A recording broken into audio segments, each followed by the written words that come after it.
When I was younger, in my hometown, wow, ladies were just looked as wives. I was kind of a little bit discouraged because we see they're only encouraging male to go to school. According to reports, about 3/4 of the population in the country are girls, and most of these girls are illiterate. UNICEF also estimates that 2.3 million girls are not going to school, or they are dropping out of school. We have very high rates of sexual and gender-based violence and now conflict-related sexual violence as a result of the over 10 years conflict. One thing I learned growing, I saw women being beaten. You have to go carry water from a very long distance. Sometimes after even bringing that water, you need to go to the gardens and, dig and do a lot of stuff. You're still not appreciated. You're still being beaten if if the food doesn't come out earlier. So I use my platform, and what I do as a musician, I do use that as a chance to teach the women that they have the power, they have the strength to do whatever a man can do. So we need to start with ourselves. Just rise up. Think of anything you can do. It doesn't matter what it is. The media has a role to fight stereotypes so that all those things are not there, and people begins to see women as people who are also important to society. Majority of the women are widows and single mothers, paying school fees, bringing food on table. Most of this is done by women and all this. So they need support economically so that they can elevate the kind of work that they are doing, and so they can do better for their families. I was pregnant at age 18. I was very young. I have a son now, but then that time could have been the stop point. But because of my family, they were so supportive. They encouraged me. I felt like, okay, I'm finished. This is it. But then they told me, no, you're going to graduate. And I graduated with a first class degree. Yeah, very happily. Okay, I think it's important to invest in women and girls because when you invest in them, they become leaders. And then they break the chain of, this gender inequality. The gender equality gap is very big, that then if you pull that money and put in women, we would have closed the gap, and that would have paved to better participation and inclusion of women in politics, in business, in education, would have a better future, and maybe would give better education to our children too. We're more than the men.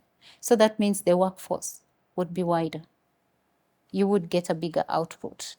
Working in MTN has showed me so many ways that the sector, through its practices, its policies, its procedures, has enhanced inclusivity, diversity, and women empowerment.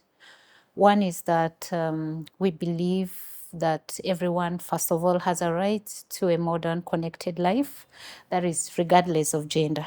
We've built data centers that are well equipped with ICT, and we're having these women tech programs like QuickBooks. So we are exposing them to financial programs. Our recruitment system is fair enough to put women at all levels. We do a lot of advocacy, that is advocating for the ratification of the Women's Rights Protocol, that is Maputo Protocol, that South Sudan ratified in February 2023. We do raise awareness and ensure that women understand their rights related to some of these issues, and they are able to take decisions based on informed knowledge that they've been able to acquire from these awareness sessions. At EcoBank South Sudan and EcoBank as a group, we have two main programs. One is called the Elevate program, which mainly focuses on women businesses and also women leaders in the private sector. So through this, we do access to finance through loans. The second thing we do is that we give them an opportunity to network across our entrepreneurs. The third item is we also facilitate the access to information for these women.